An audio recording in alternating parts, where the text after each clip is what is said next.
بسم اللہ الرحمن الرحیم الف لام میم۔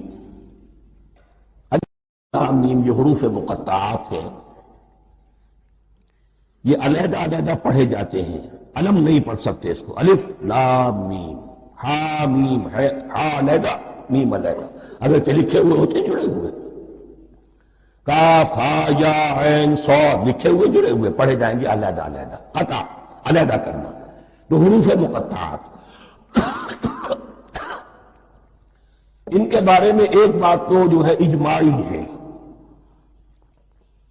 سب کے نزدیک مسلم ہے، ان کا کوئی حتمی مفہوم اور ان کے حتمی معنی کسی کو معلوم نہیں سوائے اللہ اور اس کے رسول کے۔ اس معنی میں یوں بھی کہا گیا یہ کوڈ ورڈز ہیں، جیسے کہ کوئی میسیجز جو ہیں ادھر ادھر بھیجے جاتے ہیں، سیکرٹ میسیجز، تو کچھ کوڈ ورڈز ہوتے ہیں جس سے سمجھ میں آتا ہے کہ یہ بات واقعتاً صحیح سورس سے آ رہی ہے، واللہ عالم۔ لیکن اس کا کوئی مفہوم اور اس کے معنی جو ہے وہ اتفاق اس پر ہے، اگرچہ بعض حضرات نے کچھ اپنی سی کوشش کی ہے، کچھ مفہوم جو ہے بنانے کی، وہ اپنی جگہ پر ہے، لیکن یہ کہ کسی حضرت عبداللہ ابن عباس رضی اللہ تعالی عنہما نے بعض ایسی کوششیں کی ہیں، لیکن ان کی رائے کو بھی ان کی ذاتی رائے سمجھا گیا ہے، امت نے اسے قبول نہیں کیا۔ اجماع اور کنسنسس اسی پر ہے کہ اس کے معنی اور مفہوم کسی کو معلوم نہیں سوائے اللہ اور اس کے رسول کے۔ البتہ بعض چیزیں ایسی ہیں کہ وہ اگر نوٹ کر لی جائیں تو شاید آئندہ اس میں کچھ راز کھلنے کے امکانات پیدا ہو جائیں۔ کیونکہ عربی زبان کے جو الفابیٹس ہیں ان کی تعداد 29 ہے یا 28 ہے، میں بتا چکا ہوں۔ الف اور حمزہ کو ایک سمجھے تو 28 ورنہ 29۔ پہلی بات یہ نوٹ کیجئے، قرآن حکیم کی 114 سورتوں میں سے 29 سورتوں میں ان کے شروع میں یہ حروف مقطعات آئے۔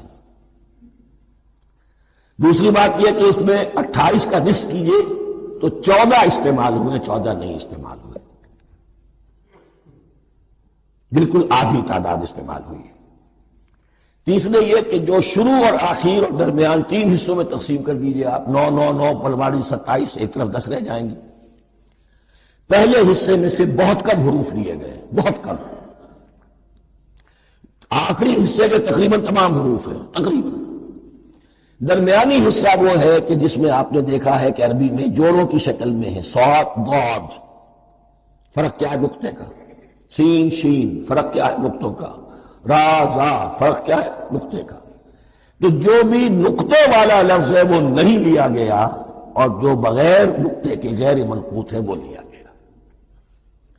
پھر اس میں 3 صورتیں ہیں جن میں ایک ایک حرف آیا ہے، سورہ قاف، سورہ نون، سورہ صاد۔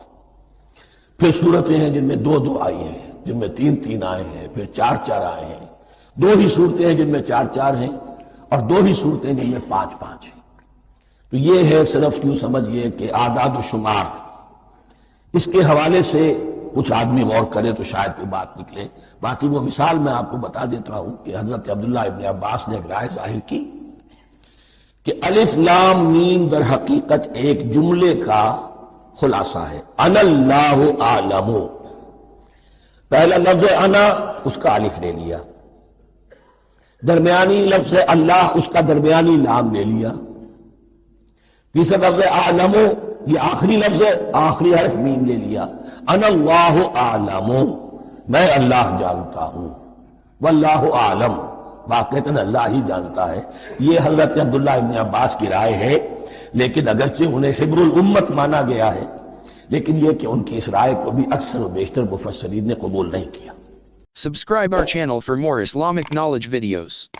Thanks.